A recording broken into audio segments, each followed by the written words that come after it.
পাওনা টাকা ও জমি সংক্রান্ত বিবাদের জেরে বড় ভাইয়ের বিরুদ্ধে ছোট ভাইয়ের সংবাদ সম্মেলন।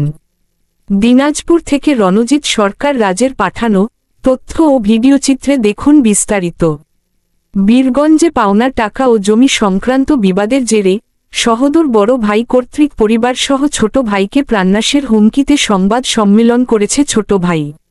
আজ ২৬শে মে ২০২৫ সকাল ১১টায় দিনাজপুরের বীরগঞ্জ প্রেসক্লাবে গোলাপগঞ্জের হাট চান্দিনায় বসবাসকারী আলহাজ নুরুল হকের ছোট ছেলে দেলোয়ার হোসেন সংবাদ সম্মেলনে লিখিত বক্তব্যে জানান, আমরা পরিবার পরিজন নিয়ে পাশাপাশি বসবাস এবং পৃথক পৃথক ব্যবসা করি।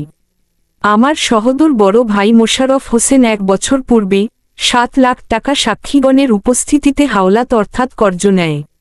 হাওলাত নেয়া ৭ লাখ টাকা দিব বলে কালক্ষেপণ করে চলেছেন। আমার পাওনা টাকা দিচ্ছে না। বিষয়টি আমার বোন, ভগ্নিপতি, আত্মীয় স্বজন, এলাকার স্থানীয় সুনামধন্য ব্যক্তিবর্গ অনেকে অবগত আছেন। পাওনাটা দিচ্ছেই না, বরং টাকা চাইতে গেলে আমাকে গালমন্দ, মারপিট, জখম করার একাধিক ঘটনা ঘটিয়েছে। এমনকি হত্যা করার হুমকি দিচ্ছে। সম্প্রতি পরিস্থিতি বেসামাল এবং পারিবারিক কলহ ভয়াবহ আকার ধারণ করায় ২৩শে মে ২০২৫ বীরগঞ্জ থানায় সাধারণ ডায়েরি করি। ফলে ২৫শে মে ২০২৫ দুপুরে আমার ভাই মোশাররফ ক্ষিপ্ত হয়ে ভাবি ইয়াসমিন সহ বেশ কয়েকজন লাঠিসোঁটা দা, কুড়াল, ধারালো অস্ত্র নিয়ে আমার বাড়ির দিকে অগ্রসর হয়, আমাদের উপর আক্রমণ চালানোর চেষ্টা করে, কিন্তু প্রতিবেশীদের বাধার মুখে পিছু হটতে বাধ্য হয়। প্রতিপক্ষ আমার ভাই মোশাররফ হোসেন একজন প্রতারক, ঠক, হিংসুটে, মিথ্যুক, নারী নির্যাতনকারী, মামলাবাজ।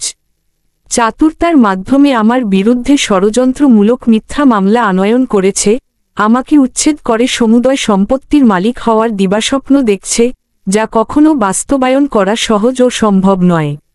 দেলোয়ার হোসেন জানান, বর্তমান পরিস্থিতি চরম আকার ধারণ করেছে, যে কোনো মুহূর্তে আমিসহ আমার পরিবারকে খুন, জখম ও হত্যা করতে পারে।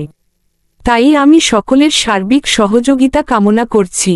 সংবাদ সম্মেলনে ভুক্তভোগী দেলোয়ার হোসেনের সঙ্গে ছিলেন তার বড় বোন নূর নাহার, ভগ্নিপতি আব্দুল মালেক সহ প্রতিবেশীরা।